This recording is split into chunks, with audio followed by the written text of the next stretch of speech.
Do you know what? There are two kinds of people, fragile people and anti-fragile people. Fragile people are those people who becomes weak when they get hurt by the uncertainty of life, people and some situation.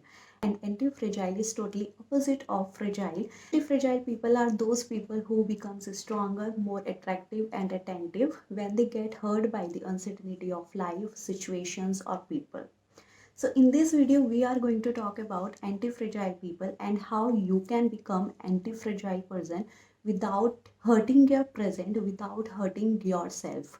Okay, and how you can prepare yourself for the worst without hurting your present. Okay, so in this video, we are going to talk about this, and there are simple three concepts to become anti-fragile person and to apply anti-fragile mindset in your daily lives. Okay, so let's start with the concept number one, which you really need to apply in your daily life to become anti-fragile person without hurting your present. Okay. So the concept number one is create more opportunities. Instead of depending one source of income, try to find or create more source of income for you, for your family, and for your future self. I'll tell you why you really need more source of income. Okay. For example, like you are working 9 to 5, and there is no fault that you are working 9 to 5 and you are happy with it. That is really a good thing if you are happy with that. Okay, so for example, you are working 9 to 5. So the worst case scenario in this we can consider is that your company is running in loss and your boss has to shut this company, and in that case you will lose your job. Second worst case scenario we can consider is that your boss has decided to replace you with some other machine or some other person, and in that case you will also lose your job. Okay, since now you have lost your job in both cases. Okay, so instead of crying over the fact that you have lost your job, you don't have any work to do, you don't know how to start another thing, you don't know how to start, from where to start, what to do, what to not to do, you have second option already in your in second hand. Okay, you know what to do, you know where you should invest your time, energy and efforts now. Okay, there is possibility that you can make more money in your second business, in your second hobby or passion that you are doing. Okay, so instead of depending on one source of income, try to create more source of income from your hobbies, from your passion or from another business. You can start your business from your passion, from your hobby.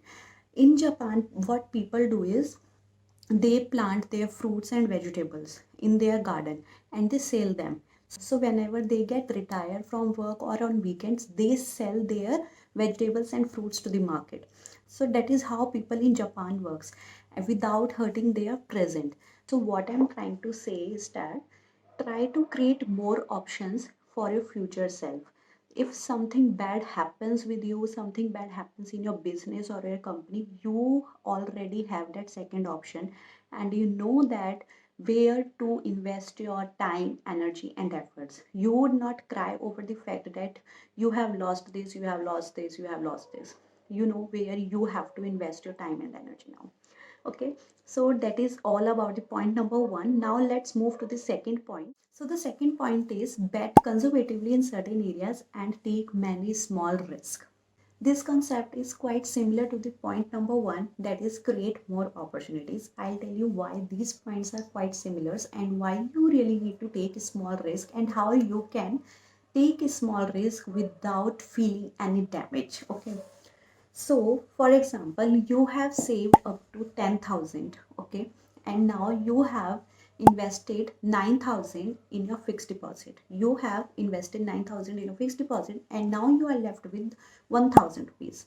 So, instead of investing 10,000 or 1,000 in one or two companies or in something somewhere else, why don't you invest that rupees in different areas?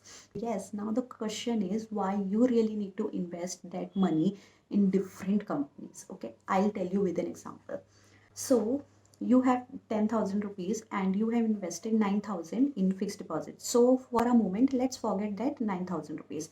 Now you have only 1,000 rupees. Okay, so apply that 1,000 in 10 different companies. I'll tell you why this is really interesting. So now you have invested 1,000 rupees in 10 different companies, 100 in each company. So to understand this concept, let's take four scenarios. Okay. So the first case scenario says the companies in which you invested, okay, the three companies are failing miserably in the market, okay, so you have lost your 300.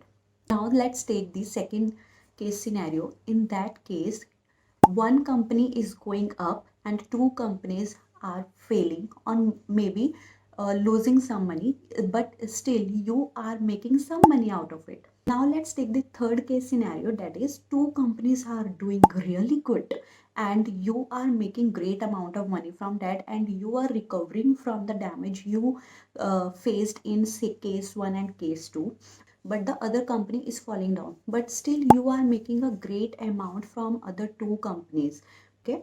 And in the fourth scenario, the company is doing amazing, amazing, amazing, you are making double, triple, fourth amount of money. So you see the power of investing in different companies, the power of creating more opportunities for yourself. So that is why I said point number one is and point number two is quite similar to each other, okay. So instead of investing your 1000 rupees or 10,000 in one or two companies because you have seen some ad on social media or TV or in newspaper or have heard on radio, try to find more options, more opportunities for yourself and take many small risks as much as you can. So that is all about point number two, bet conservatively in certain areas and take many small risks as much as you can, okay. Now let's move to the point number third, and third point is really good. I mean that can help you so much in your daily life and can help you in living a longer and a happy life, okay. So in this one we are going to take the reverse psychology. Think about those things, about those places, about those people, about those situations which make you fragile, which makes you feel weak. Think about those, list down those things, those habits, those people, those situations, those places. That could be anything in your case, okay. For example, some people have really bad habit of smoking after lunch or after breakfast. They have really bad habit of smoking. Some has bad habit of snacking in midnight. Look around yourself, think about yourself, what places, what things, what habits makes you fragile. Think about those things which are controlling you, okay. List down those things. Things, habits, people, situations should not control you, they should be in control.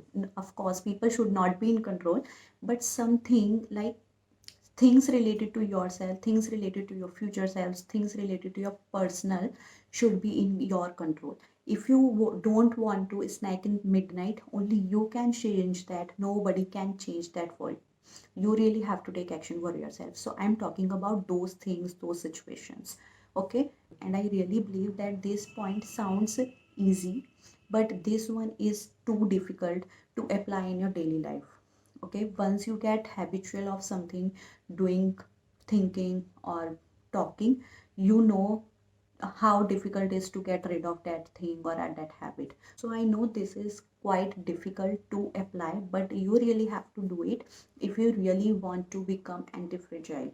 So that is all I wanted to share in this video with you, and I hope you enjoyed this video and have a new learning from this video.